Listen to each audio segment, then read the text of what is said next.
leave it to Taylor to get me out of my 3-year hiatus of posting anything. I'm back and it feels good. Okay, let's go get our yarn. I got mine at Joann's, but you can get yours online. I'm so excited. Let's start crocheting. With your yarn and crochet hook, make a slip knot, tighten it, and you're going to chain a lot, like 138 times.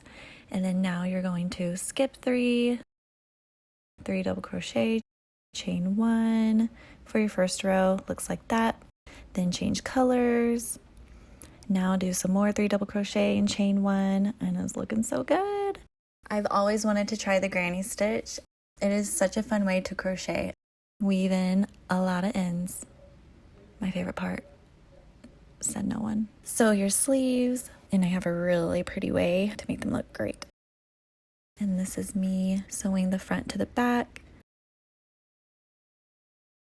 And then you do a single crochet border around the neckline and the bottom of your dress and your sleeves.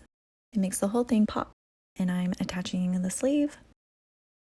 Block your dress and you're done. I have a full video tutorial on my YouTube page. Go check it out and start crocheting.